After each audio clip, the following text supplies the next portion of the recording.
Yes, you read that title correctly. Today I'm ranking every quarterback in NFL history since 1966.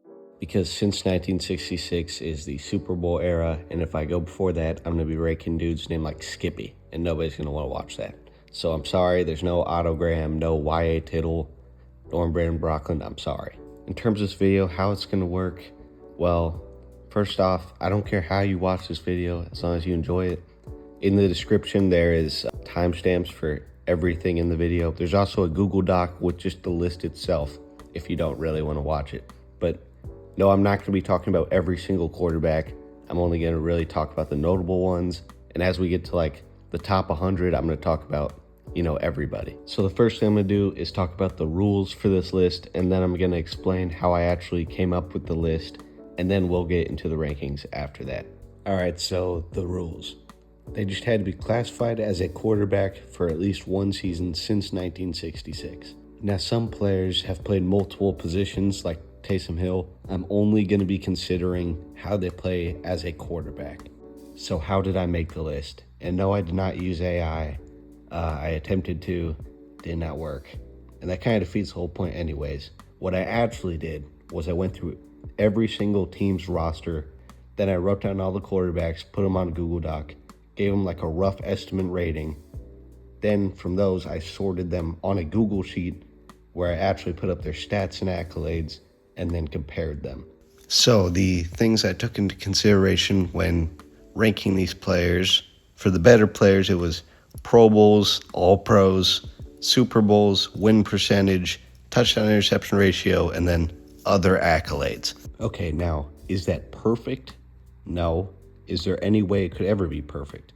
No. In this system, I'm valuing accolades like MVPs and Super Bowl MVPs kind of the most. I think this system best mixes accolades and statistics to show how a QB is better. I think I picked relevant statistics. I like my list, and I think it was a good way to go about it. I think some people may not like that I'm considering win percentage. Obviously some quarterbacks are placed in worse positions, but I think good QBs win. All right, you don't have to win to be good, but good QBs win, if that makes any sense. And obviously there's a team full of players that contribute to a win, but I think the quarterback has the biggest impact, so that's why I'm considering it. And finally, my goal of this video is not to make you mad. You're probably not going to agree with every single spot I have these quarterbacks at. So if you genuinely disagree and you have a good reason, then leave a comment justifying it, and I might actually, change the list. Okay, that's enough blabbering. Now let's get into the list. So out of the 824 quarterbacks I ranked, the worst one was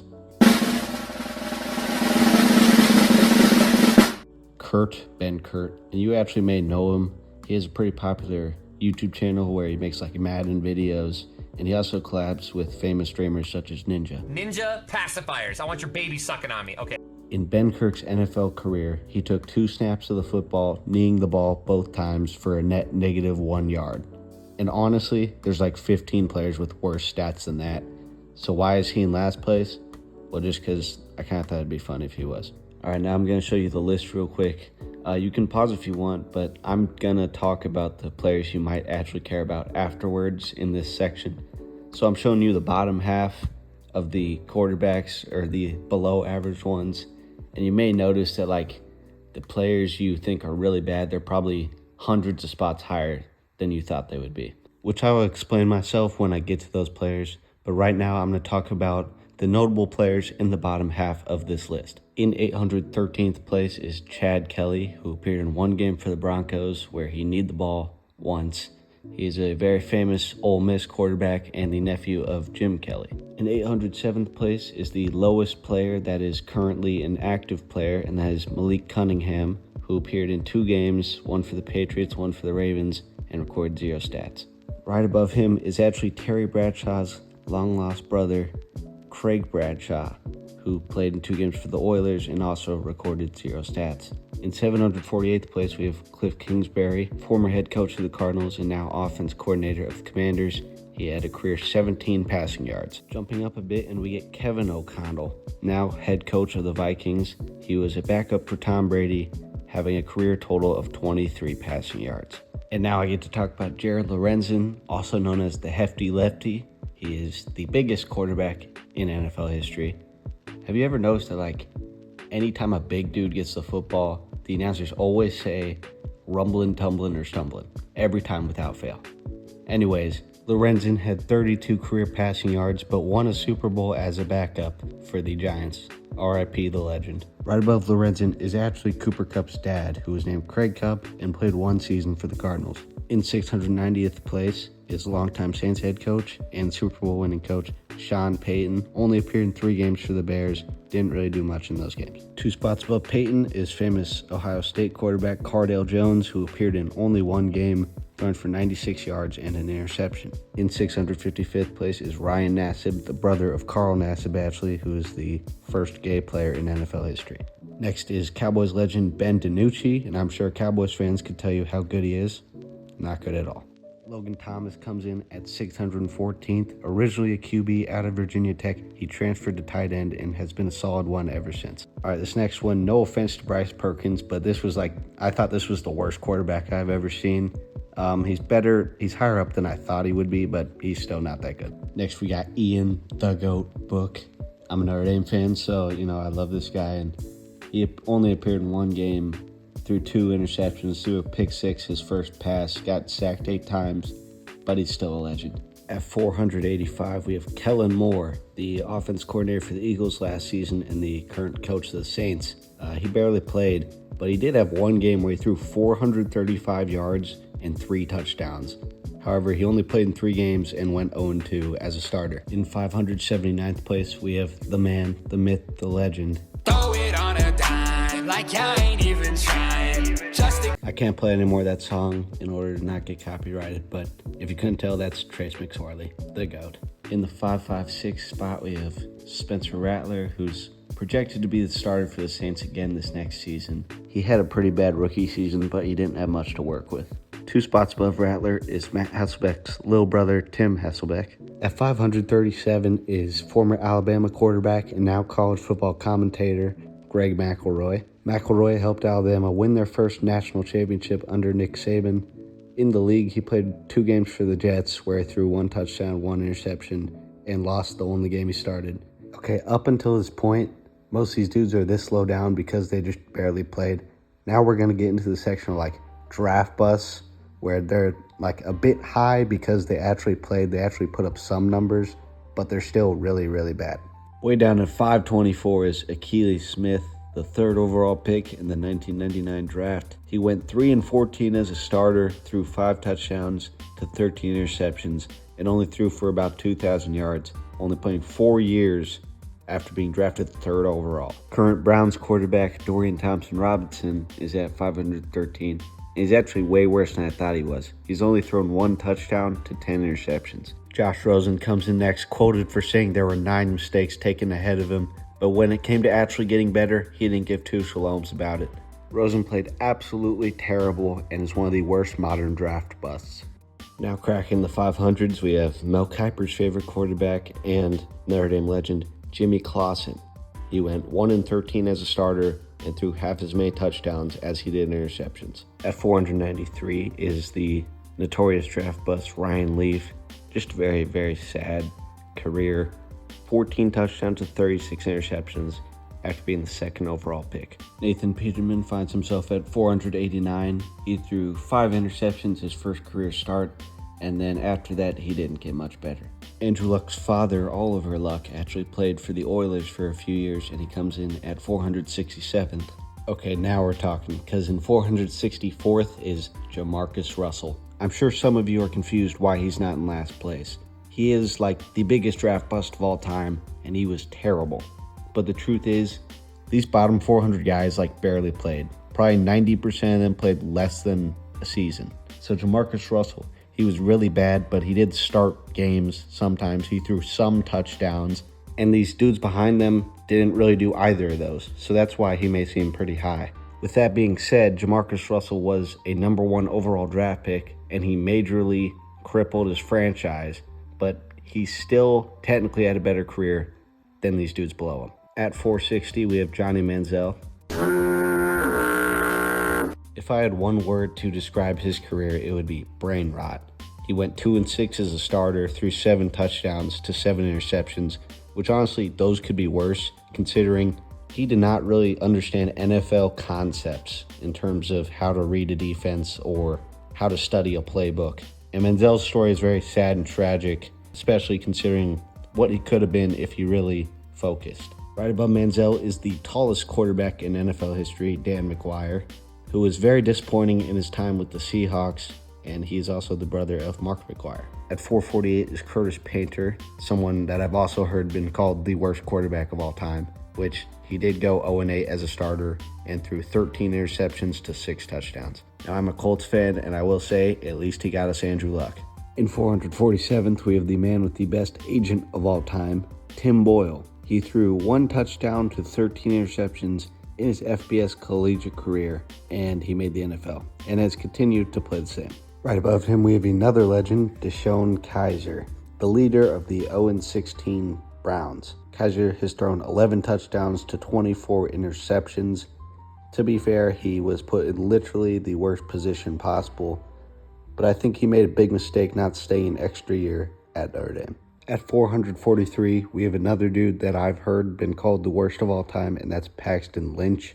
He was a first-round pick that only appeared in 5 games and went 1-3 in his career. At 441, we have Terrell Pryor. His QB career was nothing to write home about. Went 3-7, threw 9 touchdowns, 12 interceptions. He did actually have the longest rush in QB history with the 92-yard touchdown run, and he was able to reinvent himself as a receiver later on in his career.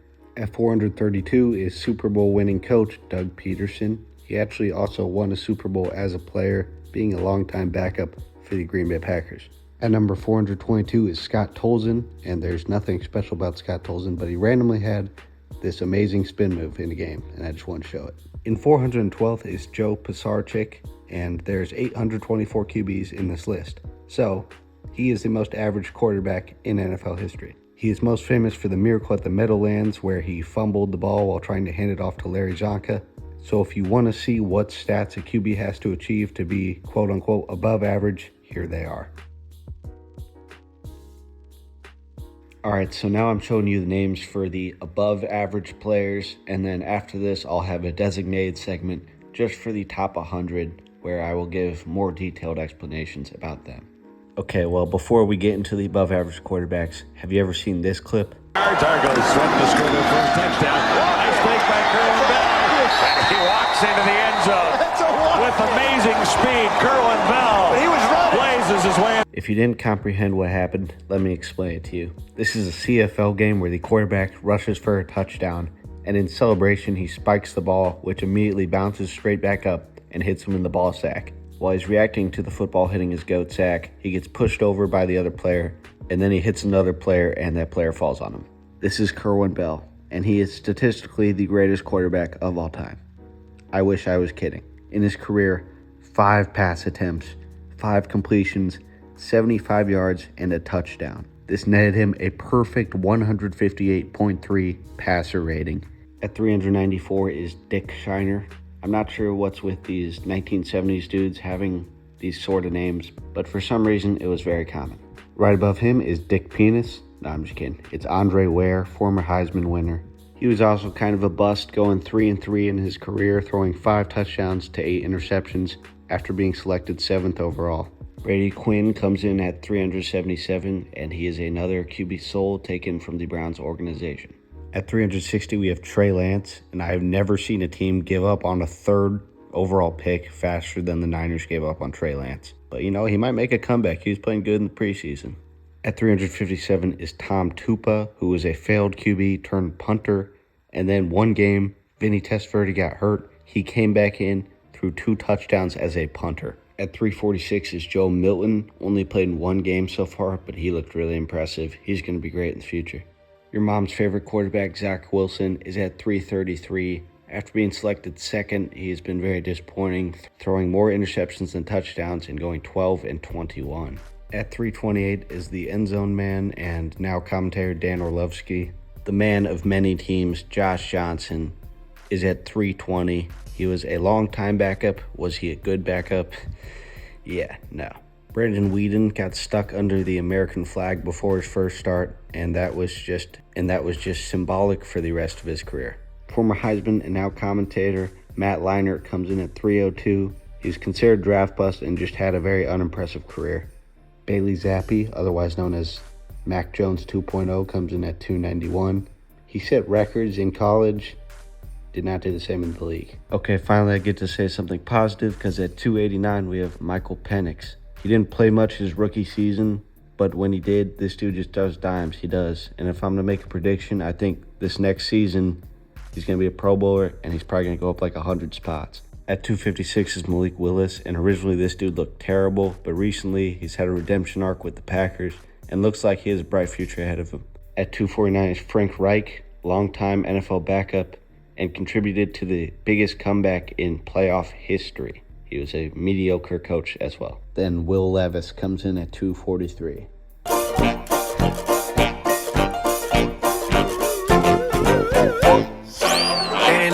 Cause it's see-through, yeah. Talking all the shit that you done been through, yeah. Say that you a lesbian, girl, me too. Hey, girls want girls where I'm from, hey. Next up, we got the starting quarterback for my favorite team, Anthony Richardson. He actually has a winning record of 8-7 so far, but has barely played in both seasons due to injury. The frustrating thing with him is, like, he'll throw the greatest pass you've ever seen, like 2-3 times a game, and then every other pass is just terrible. 12 touchdowns to 14 interceptions, and just not reliable. I really hope he gets better. I don't think he will. Not too far ahead of him is Josh Dobbs. There was like a 2-week span where he was tearing up the league, and then he came back to earth. Get it? Came back to earth because he's like an astronaut. Anyways, at 218 is Chad Henne. Very unimpressive as a starter. But then flash forward, when he was a backup, Mahomes went down, he came in and helped win a playoff game leading to a Super Bowl. Drew Lock is at 211, and he's just kind of a doofus. I truly cannot tell if this dude is good. He'll have some games where he'll just like torch the defense. Then every other game he will suck ass. After him is Bryce Young. Very tough start to his career, and then he got benched at the start of last season. But then after that he came back, went on kind of a tear. Threw 15 touchdowns to 6 interceptions, and the Panthers went from getting smoked in games before that to actually like competing and winning more games. I think he has a bright future. At 207 is David Carr. I think he got put in the worst possible scenario of all time. I don't even think he was that bad, but he had like 0.3 seconds to throw the ball before he got sacked. The infamous Cowboys head coach Jason Garrett comes in right after him. He did not play much at all, but he honestly didn't put up bad stats when he did. At 200 is Brock Osweiler. He didn't start much, but he did start about 2 seasons, going 15-15, throwing 37 touchdowns to 31 interceptions, and he actually contributed to a Super Bowl winning team. Josh McCown is at 197. He was the ultimate backup, playing 16 seasons and playing for 9 different teams. At 188 is Trevor Siemian, also known as T-Money Wiggle, T-Money Sizzle, or T-Dot. He is a serviceable backup. And at 183, we get to Tim Tebow. Now, Tebow gets a lot of hate and gets called trash, but he did win a playoff game in his second season. His career stats include 17 touchdowns to 9 interceptions, but a terrible 47.9 completion percentage. He also went to like a million practice squads after he finished playing, and then, obviously the tight end incident happened. But I think Tebow's overhated. He really wasn't that bad. At 181 is Kenny Pickett. This dude has played more snaps in the Super Bowl than Josh Allen and Lamar Jackson combined. At 179 is Mark Sanchez, or the Sanchez. One time he ate a hot dog on the sideline. There's another instance where he wiped his booger on Kerry Collins' shirt. And obviously, he also was part of the butt fumble. Sanchez contributed to some major playoff runs that the Jets had. Ultimately, he actually had more interceptions in his career than touchdowns, but pretty solid career nonetheless. At 173 is Mason Rudolph. Danny Dimes is at 171. Couple rough years in the league so far, but MVP season upcoming after Richardson gets hurt again. Right above Jones is Justin Fields. I also don't really know what to feel about Justin Fields. He was stuck in QB hell, which is Chicago, for a bit. Can't really blame him there for losing. He never really put up terrible numbers, but he just couldn't win that much. I think this upcoming season will truly determine if Justin Fields is a quality quarterback or not. Tyler Huntley is above him. He is technically a Pro Bowler, but these were his stats while he made the Pro Bowl. Above him is Taysom Hill, the Swiss Army knife. His stats aren't amazing, but he has one game a year where he's the best player in the league, and he's also 7-2 as a starter. Case Keenum comes next, largely a backup. He did have an amazing 2017 season, including the Minneapolis Miracle. At 160 is Drake May. He looked all right in his rookie season. Obviously, he had a terrible team. He did technically make the Pro Bowl too. I think he'll be good in the future though. At 157 is Tom Brady 2.0, or Mac Jones. He had a pretty solid rookie season and then just went completely downhill after that. I really want him to be better. Like after his rookie season, I had a card of his that was worth $500. No longer is worth that. After him is Caleb Williams, who I feel like a lot of people discredit. He didn't have a bad season for his rookie year, 20 touchdowns, 6 interceptions, and he's in a terrible situation. I think he's going to get better. I think he's going to be a star someday. At 146 is Texas legend Vince Young. He actually won a pretty good amount of his games. He did finish with more interceptions thrown than touchdowns, but he really wasn't a bad player. And along the way, he somehow made 2 Pro Bowls and 1 Rookie of the Year. At 144 is Blake Bobby Bortles. Such a beautiful name. He almost beat Tom Brady, man. He really did. And besides that one season, he really didn't do anything. Right after him is Sam Bradford. He is like the exact dead middle of between being a bust and being a star. He was like above average, but he was never really elite, and he always got hurt. He put up good numbers, though, and played in the league for a bit. At 143 is Gardner Minshew. I had to watch this dude play an entire season after Anthony Richardson got hurt. And honestly, he wasn't even that bad. Like, he could have been way worse. But every other year outside of that, he has not been good at all. At 141 is Jameis Winston. I think the stat that he threw 30 touchdowns and 30 interceptions in the same season describes him perfectly. He's just a goofball, and I think his career is just looking like he's going to be a backup the rest of it. At 140 is Jimmy Garoppolo. Obviously, Jimmy G gets a lot of hate. Lots of people call him a system quarterback, which is honestly pretty true. Outside of those San Francisco days, he really did nothing special. And even though he was on a very, very good team and, any quarterback probably could have done good, he did put up good numbers, and I can't deny him that. At 139 is Marcus Mariota. He was pretty solid on the Titans for a couple of years. He kind of fell off a cliff since then, but in his prime, he really wasn't that bad. Mitchell Trubisky comes in after him, the MVP.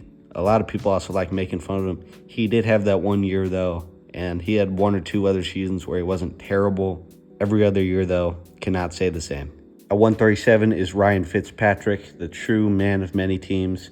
In his prime, he was nice, though, like that 2015 season. Sadly, he didn't really start all too often, and when he did, he was kind of on and off, but he's a legend nonetheless. He even led the Dolphins in rushing one year. Next is Colin Kaepernick. He kind of chose not to play too much, but when he did play, he's very athletic. Brought his team to the Super Bowl. Really wasn't bad. At 132 is Bo Nix. Yes, that is correct. He is at 132, only after his rookie season. I don't know, he surprised me. Like, I thought he was going to be bad. He was really efficient. He was really good. He has potential to move down on this list, but I think he's only going to move up. At 130 is Sam Darnold. He went from being a bust that saw ghosts on the field to now being like a star player. I think he'll keep it up in Seattle. I like seeing the redemption arc, though, I do. At 129, we have Archie Manning, also probably the most overrated quarterback of all time. Now, I know that sounds harsh, but let's just look at his stats. For his career, this man went 35, 101, and 3, and threw 50 more interceptions than touchdowns. The best season he ever had leading the team was 8-8. Now, granted, his teams were never good, but that's just inexcusable. At 126 is Robert Griffin III. After an absolutely amazing rookie year, he got hurt in the playoffs, and it's a really sad what-if story. Afterwards, his mobility was kind of gone. I mean, he was still a solid backup for a couple years, but he just wasn't the same player. And his commentator career was also kind of tragic. At 124 is Teddy Bridgewater, and he was never really like that good, but he was always pretty efficient, and he does technically have a winning record. At 123 is Trevor Lawrence.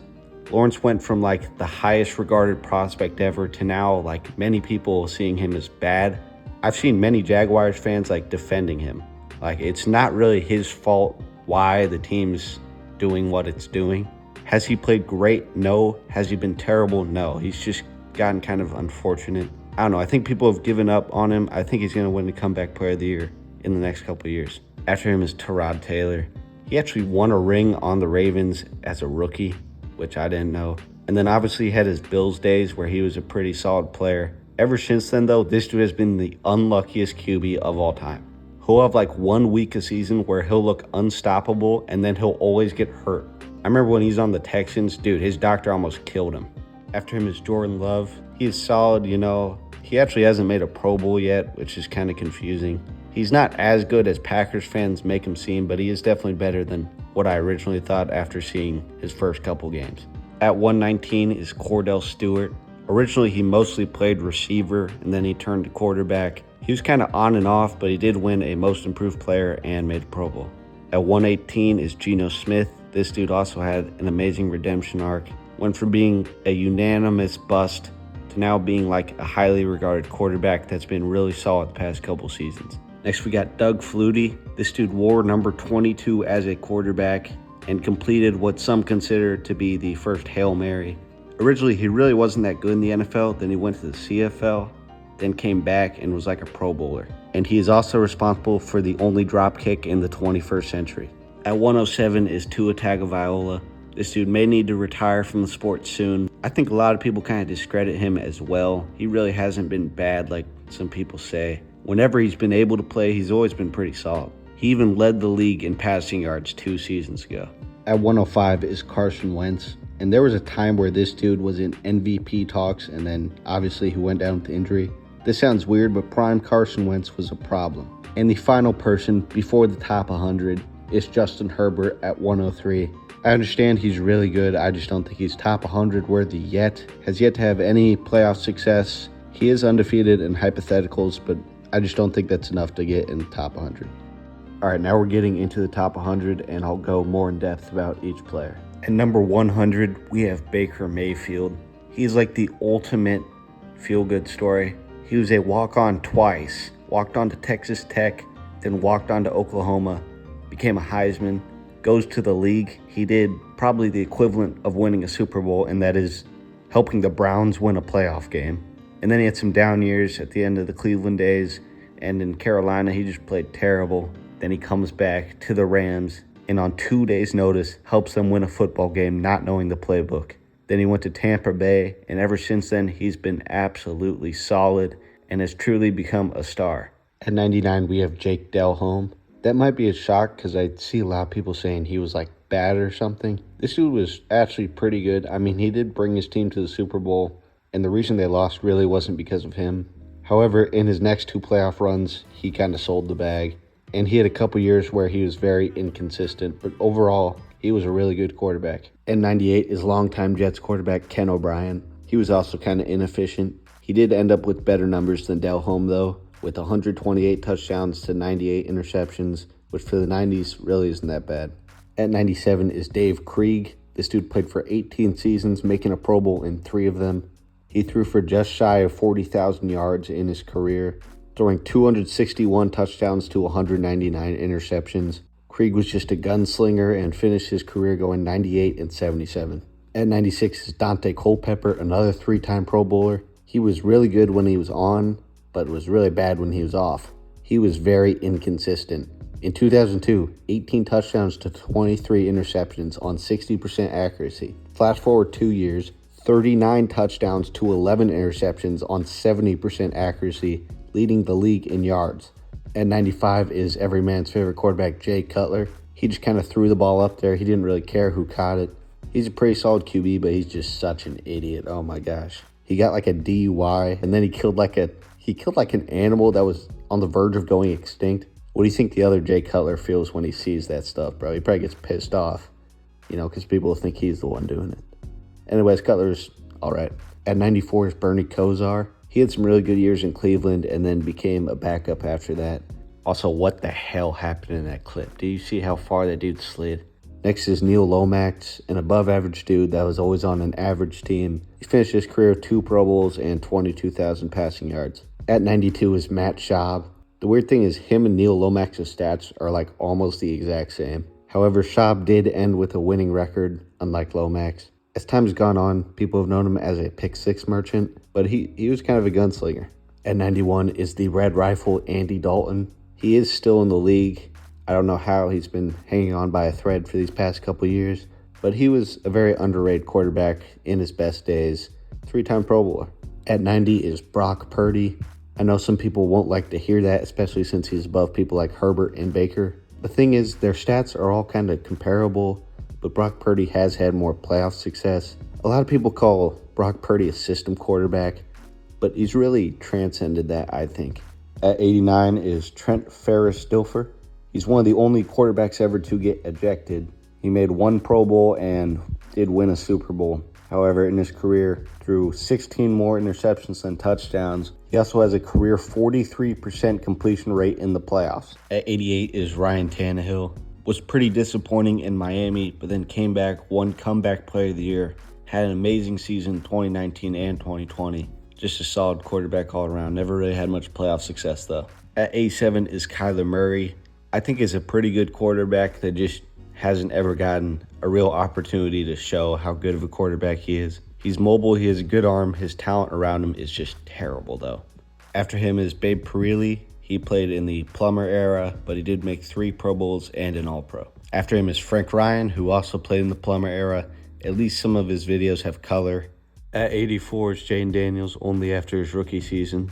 And to be fair, it was one of, if not the best rookie season we may have ever seen. He completely turned around the Commanders, turning them from a laughingstock to a legit contender just in year 1. He has a great arm and looked impressive in every facet of the game. Obviously won Rookie of the Year and finished 7th in MVP voting. At 83 is Kirk O'Chains, made 4 Pro Bowls and won a Most Improved Player.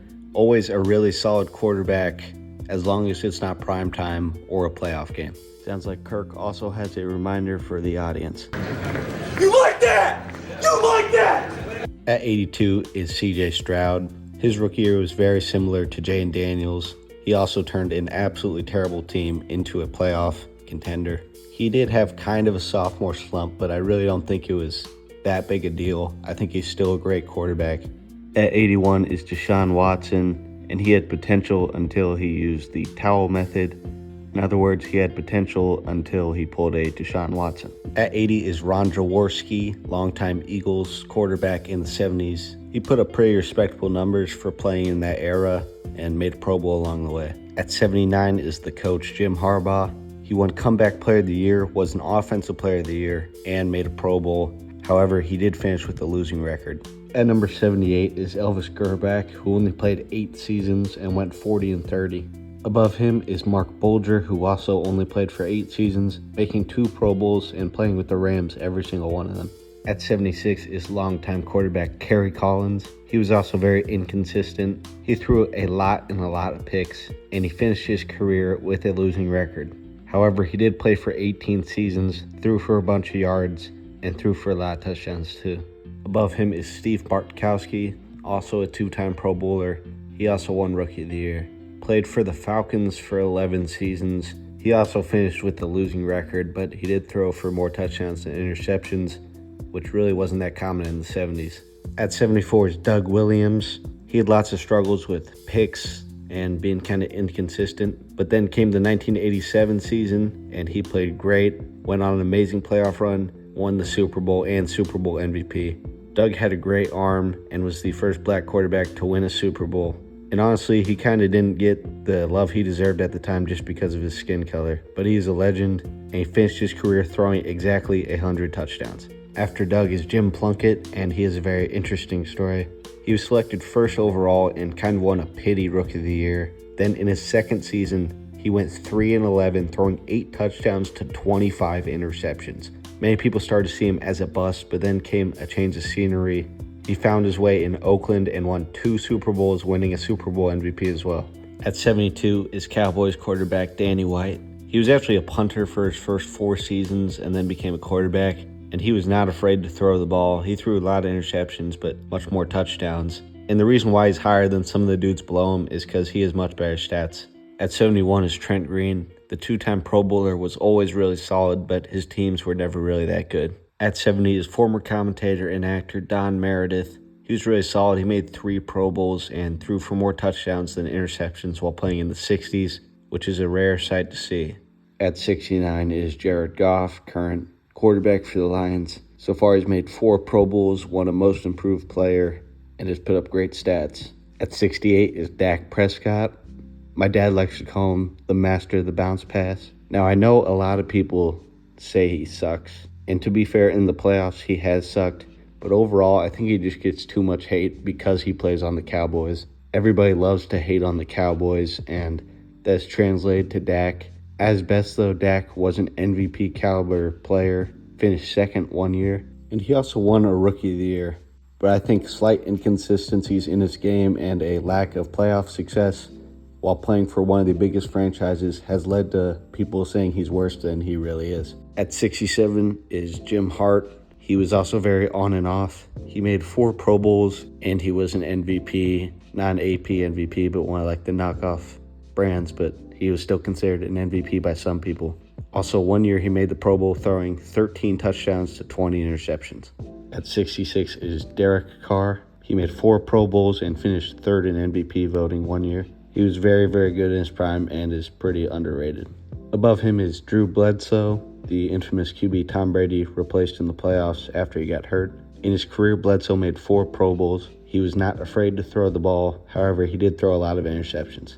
At 64 is Jim McMahon. He also did something previously thought impossible, and that is win the Bears a Super Bowl. He also made 1 Pro Bowl in his career, 1 Rookie of the Year, and 1 Comeback Player of the Year. He also finished with exactly 100 touchdowns to 90 interceptions. After him is Burt Jones. He had 3 seasons where he was really, really good, and then he was terrible every other year. But in his prime, he was an MVP, first team All-Pro, Pro Bowler. And the next year, he was a second team All-Pro, then he fell off. At 62 is Matt Hasselbeck. Seattle has won the toss. We won the ball, we're going to score. One of his passes did lead to the score. The pass is picked up. Intercepted. Back the other way. The Green Bay. In his career, though, he was pretty solid, made 3 Pro Bowls, and was an above-average quarterback for many years. Right above him is someone with a very similar career, and that is Carson Palmer, also made 3 Pro Bowls, and was an above-average quarterback for many years. And at 60, we have Mark Brunell, who, unlike the past 2, was a 3-time Pro Bowler and was an above-average quarterback for many years. At 59 is Jeff Hostetler. He did not play a super long time, but he did make a Pro Bowl, and he also won a Super Bowl. Besides that, he had a well above winning record and threw more touchdowns than interceptions. At 58 is Nick Foles. You either get a terrible quarterback out of Nick Foles, or sometimes you get the best quarterback in the league. For example, one year he went 8-2, threw 27 touchdowns to 2 interceptions, including a game with 7 touchdowns, which is tied for the NFL record. 2 seasons later, he went 4-7 and threw 7 touchdowns to 10 interceptions. But he completely solidified his career when the Eagles needed him to come in and play in the playoffs, and he won a Super Bowl against the Patriots, catching the Philly special and winning the Super Bowl MVP. At 57 is Joe Burrow. In his young career, he did bring his team to the Super Bowl. They ended up losing, but besides that, he hasn't had much playoff success due to a terrible defense. But he is amazing. He's already made multiple Pro Bowls, 2-time Comeback Player of the Year. Along with that, he currently holds the record for highest completion percentage for a career. Obviously, his career is far from over, but it's impressive nonetheless. At 56 is Brad Johnson, also a 2-time Pro Bowler, was overall really solid, but is put this high because of his Super Bowl win. Above him is Jeff Garcia, who only played for about 10 seasons. In those 10 seasons, he made 4 Pro Bowls and won a Most Improved Player. He finished his career 58-58 and threw almost double the touchdowns as interceptions. At 54 is Mike Vick, but I'm not going to talk about him because I do not respect him for the crimes he has committed. At 53 is Alex Smith. After being drafted first overall instead of Aaron Rodgers, he struggled instantly, throwing 1 touchdown to 11 interceptions his rookie year. And he slowly progressed, and as he got to Kansas City, he was really a star. He made 3 Pro Bowls, and they went to Washington, and his leg almost got cut off. But he came back, won Comeback Player of the Year, all around a really solid career. At 52 is Joe Flacco. He's still hanging on in the league, and won a Comeback Player of the Year only a few years ago. He is the highest rated quarterback that never made a Pro Bowl. He's probably the best player to never make a Pro Bowl. Obviously, his career is highlighted by his 2012 Super Bowl run, where he had maybe the best run of all time, throwing 11 touchdowns to 0 interceptions. Phil Simms is at 51. Talked about that, and I think it's warmed up, though, Jim, just to talk about the atmosphere of the game. What do you think? Are you warmer now than you were earlier in the game? Or are you just numb? I'm fine. Okay. I'm worried about you. He made 2 Pro Bowls, and 1 year he was the NEA MVP, whatever that means. He also had an incredible Super Bowl run, throwing 8 touchdowns to 0 interceptions. All right, now we're officially getting into the top 50 quarterbacks of all time. At 50 is Mark Rypien. He was really only good the first 4 seasons of his career, but in those 4 seasons, he made 2 Pro Bowls, made a second-team All-Pro, and won a Super Bowl, also winning Super Bowl MVP. At 49, it's Tony Romo. He went undrafted, and it's quite stellar what he did with his career. Again, lack of playoff success being a Cowboys quarterback, but he did make 4 Pro Bowls, and he was a really solid QB for a long time. He also turned into an announcer and almost played a game for the Dallas Mavericks. Yes, this is real. He almost played. The Mavericks wanted him to play, but Adam Silver, the NBA's commissioner, did not let that happen. At 48 is Boomer Esiason. Boomer's real name is Norman. I can understand why he changed it. But Boomer made 4 Pro Bowls and was an All-Pro, winning the MVP. His teams were never really that good. He did bring his Bengals team to a Super Bowl one time where they lost, but in his prime, he was the best quarterback in the league. At 47 is Andrew Luck. 4 Pro Bowls and a Comeback Player of the Year, and he went absolutely off in 2014 and in his final season, 2018. The sad thing is, he was smart enough to retire before the injuries caught up to him. This is what playing for the Colts does to a man. At 46 is Sonny Adolph Jurgensen. Yes, that is his real middle name. Jurgensen is actually the lowest rated quarterback currently in the Hall of Fame.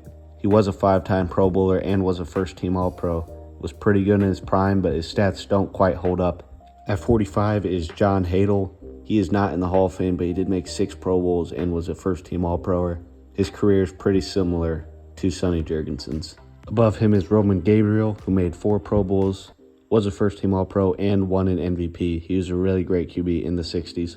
At 43 is Jack Kemp, who is another older player. He was winning AFL championships, but this dude made 7 Pro Bowls and 2 first-team All-Pros, and he's not in the Hall of Fame. This dude has gotten robbed, bro. He should be in the Hall of Fame. There's no way he should have 7 Pro Bowls as a quarterback and not be in the Hall of Fame. That's crazy. At 42 is Rich Gannon. He was a late bloomer. He really wasn't special until his 12th season when he arrived in Oakland. From there, he made 4 Pro Bowls, 2 first-team All-Pros, and was the MVP. He also made it to the Super Bowl. Did not go too well. Above him is Donovan McNabb. He was just a really solid quarterback for a long time, making 6 Pro Bowls. He also made it to the Super Bowl where they came up short. At 40 is Steve McNair, sort of a similar kind of player to Randall Cunningham. Okay, that kind of sounds racist. I'm not meaning it like that. But he was a 3-time Pro Bowler and an MVP. Also a Madden cover. So there's that. At 39 is Earl Morrall. Remember how I said Nick Foles either sucked or he was the best QB in the league? I was kind of joking back then, but that describes Earl Morrall perfectly. In his prime, this dude made 2 Pro Bowls, 2 first-team All-Pros, and was an MVP. He also stepped in to help the 1972 Dolphins complete the perfect season. But when he wasn't playing like that, this dude was terrible. At 38 is Cam Newton. He was a 3-time Pro Bowler, won an MVP, and won a Rookie of the Year. He was a major rushing threat, but kind of struggled outside of his MVP season in terms of passing. Now he runs a podcast where he commonly critiques quarterbacks that he's jealous of. Speaking of which, coming up next, Jalen Hurts. Yes, I know, Jalen Hurts over Cam Newton. It's a debate. It seems utterly stupid to say Jalen Hurts is better. But just listen. Jalen Hurts is a far more consistent quarterback. See, I rate on stats and accolades, and Jalen Hurts' stats blow Cam Newton's out the water. Really, only in that 2015 season was Cam Newton a really good passer. But besides that, he really was nothing special. And in terms of accolades, Cam Newton has better accolades, but not by much, ever since Jalen Hurts won the Super Bowl MVP. I think many people say Cam Newton is better because they're kind of biased. And that reason is because they remember a time where he was the best college quarterback in the world.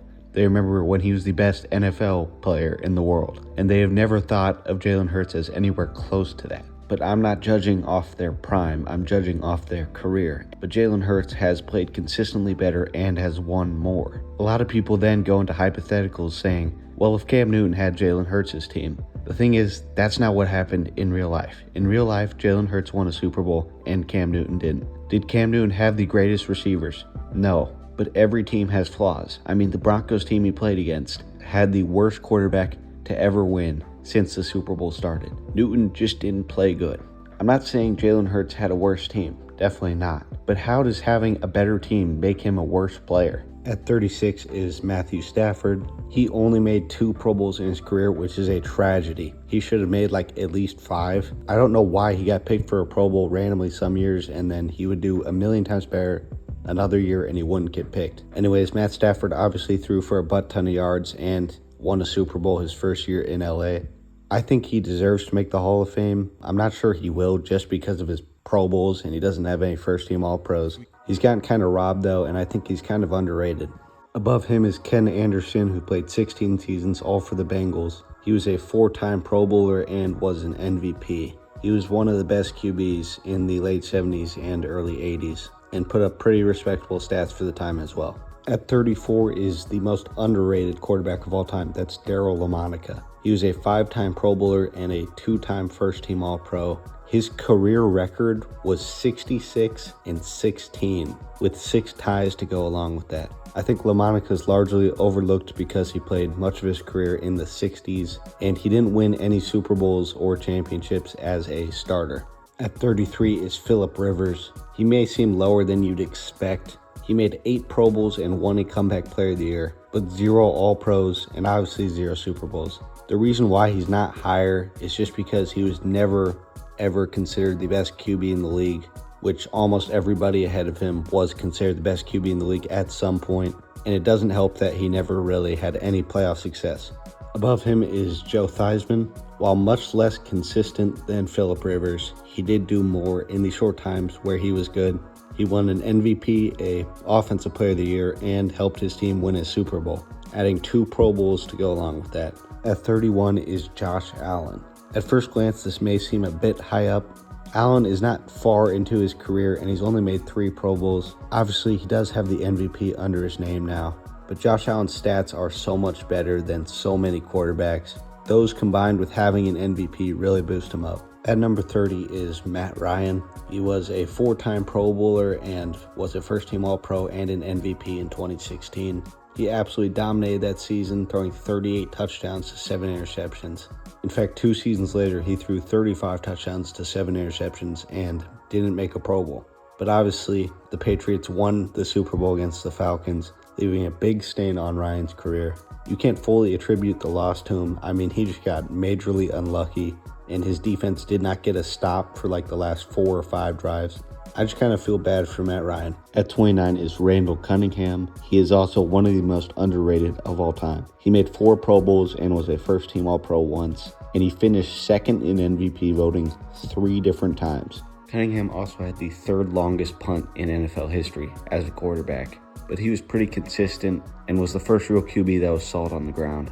At 28 is Joe Namath. Many people like to call him overrated now, and that definitely has some truth to it. He did finish with a losing record, winning 62 games to losing 63, and he threw almost 50 more interceptions than touchdowns in his career. But he was a 5-time Pro Bowler, was a first-team All-Pro, was a multi-time second-team All-Pro, and obviously won a Super Bowl. Looking at his stats today, they are terrible, but back in the day, that was just what was usual. And he also won and is a Hall of Famer. I can't really put him too low. At 27 is Ken Stabler. He also struggled with inconsistency and really became a terrible quarterback by the end of his career. But in his prime, 4-time Pro Bowler, first-team All-Pro, MVP, and Super Bowl champ. At 26 is Dan Fouts. He was one of the original gunslingers. He was a 6-time Pro Bowler and a 2-time first-team All-Pro, a Hall of Famer as well, although he never won a Super Bowl. But he is ahead of Kenny Stabler and Joe Namath just because his stats are so much better. At 25 is Warren Moon. He was a 9-time Pro Bowler and really only got better as he got older. He finished with pretty good stats and was a very solid player for a long time. At 24 is Jim Kelly. He also has the stain on his career of losing 4 straight Super Bowls. However, that really wasn't his fault. especially against the Giants where he set his kicker up for a field goal and he just missed it. Kelly was a 5-time Pro Bowler and a first-team All-Pro in his career and put up very, very good stats for playing in the 90s. Above him is a very similar player in the Super Bowl aspect, and that'd be Fran Tarkenton. However, Fran was a 9-time Pro Bowler and an MVP in his career. Obviously a Hall of Famer. He was very underrated and he had very, very solid numbers. At 22 is Eli Manning. He also had struggles with inconsistency, but he was a 4-time Pro Bowler and obviously had 2 amazing Super Bowl runs. He never won a playoff game outside these runs, but in these 2 runs, he beat Tom Brady twice, also defeating the 18-0 New England Patriots to ruin their perfect season. And in these Super Bowls, Eli played some of the best games of his life. He threw some of the best passes I've ever seen, and I think that pass to Manningham in the second Patriots-Giants Super Bowl was legitimately the greatest throw ever. At 21 is Bob Griese, 8-time Pro Bowler, Hall of Famer, 2-time first-team All-Pro. He also contributed to 2 Super Bowls, one of which he got hurt after the wild card, but the other one he did win. Honestly, I originally had him a bit higher, and then I saw how he looked. Yeah, not today, Poindexter. At number 20, we have Danger Russ. He's honestly one of the most underrated quarterbacks that's in the league right now. You know, people have kind of shit on him ever since that first Broncos Let's Ride season. Yeah, he had a bad season that year, but the season after that, he actually played great. And in Pittsburgh, he wasn't amazing, but he wasn't bad by any stretch. Anyways, Wilson is a 10-time Pro Bowler and a Super Bowl champ. The only reason he's not higher is because he never received a single MVP vote. But sometimes I see people talking about won't he make the Hall of Fame? Obviously, he's making the Hall of Fame. He's a 10-time Pro Bowl QB with a Super Bowl. There's no way a QB like that is ever going to not make the Hall of Fame. I think he's kind of disrespected for that reason. At number 19 is Len Dawson. Made 2 All-Pros, 7 Pro Bowls, is in the Hall of Fame, and won a Super Bowl. He also won an AFL championship before the merger. He started his career in the 50s, but was a very solid quarterback for about 20 years. At number 18 is Lamar Jackson. And before you question why he's so high, he is the lowest rated multi-time MVP. 4-time Pro Bowler, 3-time first-team All-Pro, and 2 official MVPs, with some other websites considering him to have 3. Originally, people just thought Lamar was like a great QB because he was also a rushing threat, but he is one of the best passers this game has ever seen. He actually has the second best touchdown to interception ratio of all time. Yes, his playoff performances have not been great, but his career is not over. He has plenty of years left. He's going to be great for many more years to come, and he's a 2-time MVP again. These dudes below him were never considered as good as Lamar for as long as Lamar has been considered good. At 17 is Troy Aikman. Many people like to call him overrated as well, but you can't argue with 3 Super Bowls and a Super Bowl MVP. Yes, he was surrounded by a great team, but how does that make him bad? He won with them. What else do you really want him to do? Not many other quarterbacks have won 3 Super Bowls, no matter how good their teams have been. At number 16 is Big Ben Roethlisberger. He was a really, really good QB for a long time, made 6 Pro Bowls and won 2 Super Bowls. He was the youngest quarterback to ever win a Super Bowl as well. Now, some may question why he's kind of low. This dude was never really considered the best quarterback in the league, and he didn't win either Super Bowl MVP that he could have. In fact, his first Super Bowl, he played really bad. He threw 2 interceptions and had about 90 yards. His teammate Antoine Randall L. threw 1 pass, and I would argue that he was the better quarterback that game. Big Ben was still great, though, and I can't put him too low. At number 15 is Kurt Warner. He only made 4 Pro Bowls, but he was a 2-time first-team All-Pro, 2-time MVP, and won a Super Bowl, winning a Super Bowl MVP on top of that. When he was on, and he was the best QB in the game for multiple years. At number 14 is Roger Staubach, 6-time Pro Bowler, 2-time Super Bowl champ, and Super Bowl MVP. He really only knew how to win with a career record of 85-29, and he put up pretty respectable stats, at least better than Kurt Warner's. At number 13 is Bart Starr, won the first 2 Super Bowls ever, winning Super Bowl MVP both times. He's a 4-time Pro Bowler and a first-team All-Pro, as well as an MVP in his career. At 12 is Steve Young. He was a 2-time MVP, a 3-time first-team All-Pro, a 7-time Pro Bowler, and won 3 Super Bowls. Only won 1 as a starter, which I'm not sure if I mentioned that, but I'm only counting them if they were a contributing factor to the Super Bowl runs. But he threw 9 touchdowns and 0 interceptions in his 1 Super Bowl run as a starter, winning Super Bowl MVP as well. At number 11 is Johnny Unitas. This may seem a bit high, but you just have to look at his career. 10-time Pro Bowler, 5-time first-team All-Pro, as well as a 3-time MVP. He won 1 Super Bowl, however won 2 NFL championships as well. Alright, now we're at the top 10, otherwise known as the part in the video everybody has skipped to. At number 10, Brett Favre. While he only won 1 Super Bowl, he made 11 Pro Bowls and was a 3-time MVP. He threw for 1 billion yards and was one of the best quarterbacks in the game for a decade plus. However, he's lucky I'm not considering how good they are as a person because he stole a bunch of money from children. Number 9, Terry Bradshaw. He was only a 3-time Pro Bowler. He was a first-team All-Pro once and won an MVP. In his career, he only threw 2 more touchdowns than interceptions, but he was a 4-time Super Bowl champ and a 2-time Super Bowl MVP. You can say as much as you want about him, but he's tied for second all-time in rings. I can't discredit that. Number 8, Dan Marino. Obviously, he never won a Super Bowl, but he did make 9 Pro Bowls, and he was only a 1-time MVP, but that 1984 season was one of the best seasons we've ever seen. He was the first player to ever throw for 5,000 yards, and he was kind of the first modern quarterback. I bumped him up a bit because every person that was alive in the 80s, my dad included, talks about him like he's the best ever. At number 7, we have John Elway, who is a 9-time Pro Bowler and an MVP in his career. While he was always pretty good, he was known as inconsistent and a playoff choker up until the final stretch of his career. In the final 5 seasons of his career, he really showed why he is one of the greatest, ending his career with 2 straight Super Bowl wins and an MVP. Then at number 6, I know Saints fans are not going to be happy, but it's Drew Brees. He ranges from maybe 2nd to 3rd in most major categories, like he's 2nd all-time in yards, he's up there in touchdowns. He is obviously one of the greatest to ever do it, but his accolades do not line up with these dudes ahead of him. He was voted 2nd for MVP 4 different times. Now that's amazing, but he never won an MVP, and he only made 1 first-team All-Pro. He was one of the most accurate quarterbacks we've ever seen. He's one of the most efficient. He did win a Super Bowl, but I cannot place him higher because he has won less than everybody ahead of him, or has won the same amount, but just doesn't have the MVPs.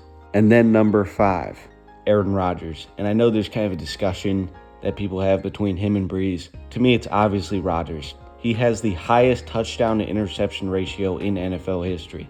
He's also obviously won 4 MVPs, which I think is kind of what separates him and Brees. But Rodgers did not have much playoff success outside of the 1 Super Bowl run.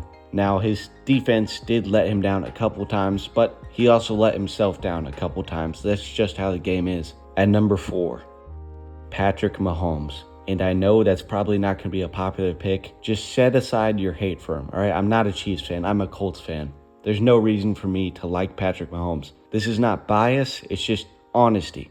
Now, obviously, Mahomes is still playing. He hasn't played as long as Brees and Rodgers. So what makes him better than them? Mahomes has 2 MVPs, multiple first-team All-Pros, and 3 Super Bowls with 3 Super Bowl MVPs. He has won more than Rodgers and Drew Brees. And Mahomes is one of the best playoff performers we have ever seen, if not the best. And to be honest, his receiving cores the past 2 seasons he won have not been good, but he makes them championship material. I don't care how much you dislike the Chiefs, there's no real reason to dislike Patrick Mahomes, and there's no reason to discredit him just because his team may be unlikable. 3.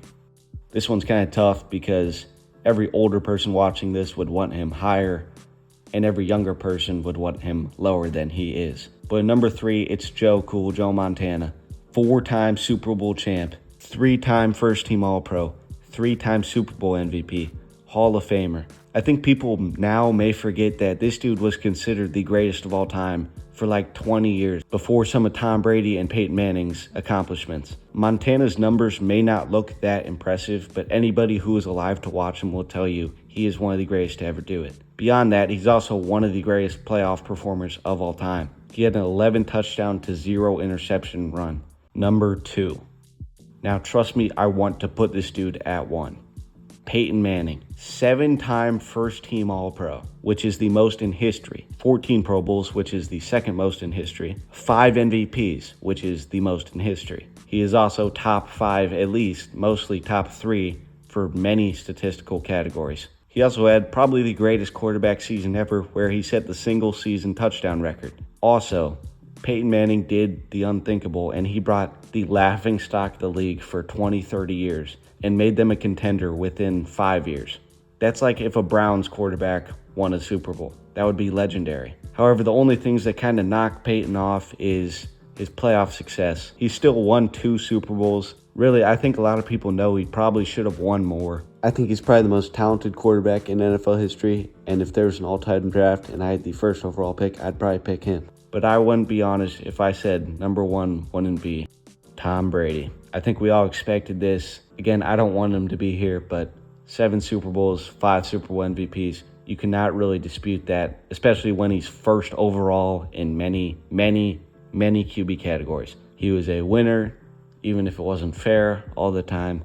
Now, he was very lucky, but luck only goes so far, and luck doesn't win 7 Super Bowls. He was the best to ever do it. Okay, thank you for watching. This took me so long, but if you watched the entire video, I really appreciate it. If you only watched this part of the video, I still appreciate it. I'm not sure how often I'm gonna make things on here. I want to. I will say I'm currently working on ranking every person currently in the world, so if you like and subscribe, I will put you up a couple billion spaces. Thanks again for watching.